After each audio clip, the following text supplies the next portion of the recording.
दोस्तों आज बात करते हैं कि फाइब्रॉइड यूट्रस क्या होता है। फाइब्रॉइड यूट्रस एक तरह से गांठें होती है, उसको हिंदी में रसौली बोलते हैं और अंग्रेजी में एक दूसरा नाम है लियोमाइनम बोलते हैं। एक तरह की गांठें होती है जो मांसपेशियों और ऊतकों से बनती है। ये नॉन कैंसरस होती है और ये मटर के दाने जैसी छोटी भी हो जाती है, फुटबॉल की गेंद जैसी बड़ी भी हो सकती है। इसके लक्षण क्या क्या होते हैं? इसके लक्षण होते हैं पेट में दर्द होता, ब्लोटिंग होना, खाना ना पचना, गैस बनना, ब्लीडिंग होना, मासिक आ रहा है, जल्दी-जल्दी आ रहा है या आता है तो बंद नहीं हो रहा है, उनके थक्के भी जाते हैं। और अगर फाइब्रॉइड बड़ा है तो आगे प्रेस करता है तो यूरिन ब्लैडर को प्रेस करने से पेशाब करने में दिक्कत होती है और कभी-कभी पेशाब रुक भी जाती है और पीछे रेक्टम को प्रेस करता है तो मोशन करने में दर्द होता है, कॉन्स्टिपेशन जैसी प्रॉब्लम बन जाती है। और फाइब्रॉइड अगर बड़ा है तो ऊपर भी सारी चीज़ों को प्रेस करता है तो ब्लोटिंग है, गैस है, ये सब चीज़ें फील होती है। और अगर फाइब्रॉइड सबम्यूकस से अंदर है तो एंडोमेट्रियल कैविटी को डिस्टॉर्ट करता है तो इससे फर्टिलिटी पर भी फ़र्क पड़ता है। कंसीव नहीं होता है बच्चा या कई बार बच्चा आता है बार-बार खराब हो जाता है, रिकरेंट अबॉर्शन की हिस्ट्री भी मिल जाती है। फाइब्रॉइड की गांठें नॉन कैंसरस होती हैं, बहुत कम केसेस में देखा गया है कि कैंसर में कन्वर्ट हुआ। अब बात करते हैं कि फाइब्रॉइड के कारण क्या है, ये क्यों हो जाता है, पेशेंट पूछे ये हमको क्यों हो गया। इसके कारण तो अनक्लियर है मगर कुछ कारण थ्योरी है इसके पीछे। पहली थ्योरी कहती है कि हार्मोनल थ्योरी। तो इसमें क्या होता है कि जब ये प्रजनन रिप्रोडक्टिव एज ग्रुप रहती है पेशेंट की तब वो बढ़ते हैं और मेनोपॉज के समय ये सिकुड़ के छोटे हो जाते हैं ऑटोमेटिकली। तो देखा जाता है कि ये जब एस्ट्रोजन प्रोजेस्टेरोन का लेवल बढ़ता है तो बढ़ जाते हैं, जब हार्मोन का लेवल कम होता है तो घट जाते हैं। तो इसमें एस्ट्रोजन हार्मोन की रोल ज़्यादा होती है इसमें। दूसरा है जेनेटिक। अगर आपकी फैमिली में माँ, बहन या क्लोज रिलेटिव को अगर फाइब्रॉइड की हिस्ट्री है तो ये कुछ जीन होते हैं जो family to family pass out करते हैं तो उनको फाइब्रॉइड होने का रिस्क काफ़ी रहता है। थर्ड है ओबेसिटी। जो पेशेंट ओबेज रहते हैं तो उसमें एंड्रोजन एस्ट्रोजन में कन्वर्ट हो जाता है तो एस्ट्रोजन काफ़ी बनता है तो ये ग्रोथ को काफ़ी बढ़ाते हैं। ये गांठें जो है काफ़ी तेज़ी से बढ़ती हैं। और है लाइफस्टाइल और डाइट। अगर जिसकी सेडेंटरी लाइफस्टाइल है, धूप में नहीं रहते हैं, हरी सब्जियाँ नहीं खाते हैं और बहुत फैटी चीज़ें खाते हैं, फास्ट फूड ज़्यादा खाते हैं, तो उसमें फिर से फैट एक्युमुलेट हो जाता है, तो फिर एस्ट्रोजन बढ़ जाता है, तो इसमें फाइब्रॉइड की ग्रोथ को काफ़ी इसका रोल हो जाता है, काफ़ी बढ़ते हैं। बात करते हैं कि कितने टाइप के फाइब्रॉइड होते हैं। 4 टाइप के फाइब्रॉइड होते हैं। एक है इंट्राम्यूरल, दूसरा है सबम्यूकस, तीसरा है सबस्यूरोजल और चौथा है पेडुंकुलेटेड। तो इंट्राम्यूरल जो है मसल्स में रहता है, मसल में बनता है और ये यूट्रस के शेप अगर बड़ा रहता है तो यूट्रस का शेप साइज चेंज कर देता है। सबसीरस ये बाहरी वॉल से बनता है तो इससे भी यूट्रस का शेप चेंज हो जाता है। ये प्रेस करता है इधर उधर तो यूरिनेशन और डिफिकेशन में काफ़ी दिक्कत होती है, ब्लोटिंग जैसी भी कंप्लेन होती है। और थर्ड है सबम्यूकस। ये इंडोमेट्रियल लाइनिंग में कैविटी में रहता है तो इसके कारण जो है ब्लीडिंग वगैरह की चांसेस ज़्यादा रहती है और पेशेंट कंसीव नहीं कर पाता है, अबॉर्शन के चांसेस भी काफ़ी रहते हैं।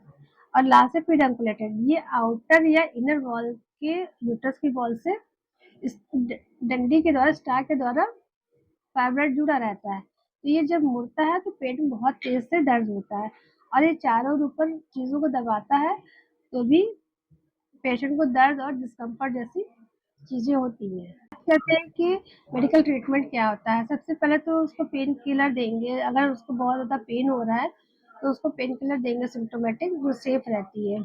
दूसरी है अगर उसको पीरियड ज़्यादा आ रहा है, क्लॉट्स आ रहे हैं तो उसको हेमोस्टेसिस ड्रग देंगे कि उसकी ब्लीडिंग बंद हो जाए, कम हो जाए। अब और कुछ हार्मोनल पिल्स देते हैं, एस्ट्रोजन हार्मोन वाली दवाई देते हैं तो इससे ब्लीडिंग काफ़ी कम हो जाती है। और एक आईसीडी आती है जिसमें हार्मोन रहता है जो स्लोली रिलीज करता है प्रोजेस्टेरोन हार्मोन, इससे भी ब्लीडिंग कम हो जाती है। मगर इसका कोई ये परमानेंट ट्रीटमेंट नहीं, सिर्फ ब्लीडिंग और सिम्प्टोमेटिक ट्रीटमेंट के लिए होता है। और एक आजकल दवा आती है जीएनआरएस एनालॉग एगोनिस्ट, इसमें इंजेक्शन होता है जो एस्ट्रोजन प्रोजेस्टेरोन के प्रोडक्शन को बंद कर देता है। इससे जो फाइब्रॉइड जो होता है वो सिकुड़ जाते हैं। तो ये ज़्यादातर उसमें किया जाता है जो बड़े फाइब्रॉइड होता है, तो सर्जरी के पहले ये चीज़ की जाती है, क्योंकि इस इंजेक्शन के रिलैप्स केसेस भी ज़्यादा होते हैं। कहते हैं कि फाइब्रॉइड का ट्रीटमेंट क्या होता है। फाइब्रॉइड का ट्रीटमेंट तो बहुत सिंपल है। अगर आपको तुरंत ट्रीटमेंट चाहिए, उसका तुरंत निजात चाहिए, तो दो तरीके हैं। एक तो है सर्जरी, एक है मायोमेक्टोमी, दूसरा है हिस्टेक्टोमी। मायोमेक्टोमी में सिर्फ फाइब्रॉइड को निकाला जाता है और हिस्टेक्टोमी में फाइब्रॉइड और यूट्रस दोनों निकाल दिए जाते हैं। तो इससे माँ फ्यूचर में प्रेगनेंसी नहीं हो सकती है। और मायोमेक्टोमी जो होता है वो 3 टाइप से करा जाता है। एक हिस्टेरोस्कोपी के थ्रू करा जाता है, एक लैप्रोस्कोपी के थ्रू करा जाता है, एक लैप्रोटोमी के थ्रू करा जाता है। और हिस्टेक्टोमी जो करते हैं इसको 4 तरीकों से किया जा सकता है। एक है लैप्रोस्कोपी के थ्रू करते हैं, दूसरा वेजाइनल हिस्टेक्टोमी होती है, तीसरा एब्डोमिनल हिस्टेक्टोमी होती है, तीसरा नया-नया आजकल आया रोबोटिक हिस्टेक्टोमी। अब बात करते हैं कि नॉन इन्वेजिव ट्रीटमेंट क्या होता है। नॉन इन्वेजिव ट्रीटमेंट में 3 टाइप के होते हैं। एक होता है यूट्राइन आर्टरी एम्बोलाइजेशन। इसमें कैथेटर के थ्रू जो वेसल्स सप्लाई करती है फाइब्रॉइड को, उस कड़ के द्वारा उसको ब्लॉक कर दिया जाता है। तो इससे फाइब्रॉइड सिकुड़ जाते हैं और नष्ट हो जाते हैं। जो सर्जरी नहीं कराना चाहते उनके लिए बेस्ट ट्रीटमेंट है। दूसरा है रेडियो फ्रीक्वेंसी एब्लेशन। इसमें बहुत हाई एनर्जी डाली जाती है स्पेसिफिक पॉइंट पे, टारगेट टिश्यू पे, तो ये नष्ट हो जाते हैं। तो फाइब्रॉइड सिकुड़ के नष्ट हो जाते हैं। तीसरा है कि ये एमआरआई गाइडेड अल्ट्रासाउंड की तेज तरंगें जो वेव्स रहती है वो डाली जाती है फाइब्रॉइड पे, तो ये भी नष्ट हो जाते हैं। इन सब की रिकवरी काफ़ी, पेशेंट की रिकवरी काफ़ी तेज होती है। छोटे फाइब्रॉइड में ज़्यादातर किए जाते हैं। बात करते हैं कि फाइब्रॉइड के नॉन इन्वेजिव ट्रीटमेंट क्या है। जो पेशेंट सर्जरी नहीं कराना चाहते हैं उनमें ये प्रोसीजर अप्लाई किए जाते हैं।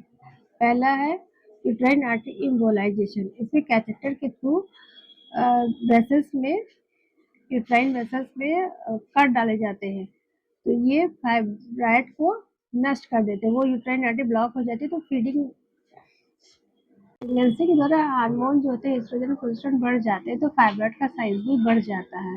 अब प्रेगनेंसी के बाद जब ये हार्मोन कम हो जाते हैं तो इसका साइज भी छोटा हो जाता है। प्रेगनेंसी में अगर प्रेगनेंसी के साथ अगर फाइब्रॉइड, तो क्या-क्या दिक्कतें हो जाती हैं। एबॉर्शन हो सकता है, कंसीव करने में दिक्कत हो सकती है, प्रीटर्म लेबर स्टार्ट हो सकता है, सिजेरियन के चांसेस ज़्यादा बढ़ जाते हैं और डिलीवरी के बाद ब्लीडिंग की समस्या भी ज़्यादा बढ़ जाती है। इसलिए ऐसे पेशेंट को रेस्क्यू बोलते हैं। और इसमें मायोमेक्टोमी भी नहीं करते हैं क्योंकि इसमें ब्लीडिंग होने के चांसेस ज़्यादा होते हैं। कर सकता है, ये डिपेंड करता है कि कौन सा टाइप का फाइब्रॉइड है, क्या साइज है, क्या लोकेशन है, कितनी संख्या है। अगर आपको इंट्राम्यूरल फाइब्रॉइड है या सर्विकल फाइब्रॉइड है, तो ये प्रेगनेंसी को कोई खास इफेक्ट नहीं करते हैं। बस उनको निगरानी करनी रहती है, रिपीटेड अल्ट्रासाउंड कराना रहता है, हार्मोन लेवल चेक करना पड़ता है। और सब मिक्स फाइब्रॉइड अगर होता है तो इसमें अबॉर्शन वगैरह के चांसेस काफ़ी बढ़ जाते हैं। इसलिए बोला जाता है कि अगर प्रेगनेंसी चाहिए तो मायोमेक्टोमी आपको करा लेना चाहिए। मैं डॉक्टर श्रद्धा। अगर आपको ये फाइब्रॉइड के बारे में जानकारी अच्छी लगी तो प्लीज़ लाइक, कमेंट, शेयर करिएगा और आप मेरा चैनल सब्सक्राइब करना ना भूलिएगा। Thank you. जो व्यक्ति सर्जरी नहीं कराना चाहती हैं और फाइब्रॉइड से निजात भी पाना चाहते हैं, तो उनके लिए नॉन इन्वेजिव कुछ टेक्निक आ गई हैं। तो उसमें पहला है यूट्राइन आर्टरी एम्बोलाइजेशन। इसमें कैथेटर के थ्रू यूट्राइन आर्टरी में कुछ कर डाले जाते हैं। इससे जो यूट्राइन आर्टरी फाइब्रॉइड को फीड कर रही है वो ब्लॉक हो जाती है, तो उसका न्यूट्रिशन खत्म हो जाने से फाइब्रॉइड सिकुड़ के नष्ट हो जाते हैं। दूसरा है रेडियो फ्रिक्वेंसी एब्लेशन। इसमें हाई एनर्जी द्वारा फाइब्रॉइड को ट्रांस सर्वाइकल डाल के नष्ट करा जाता है। तीसरा है, ये टोटल नॉन इन्वेजिव टेक्निक होता है।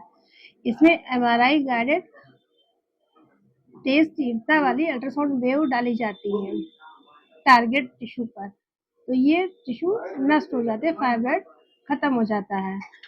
ये प्रोसीजर के बाद पेशेंट की रिकवरी बहुत फास्ट होती है। ये बहुत छोटे-छोटे फाइब्रॉइड्स में किया जाता है।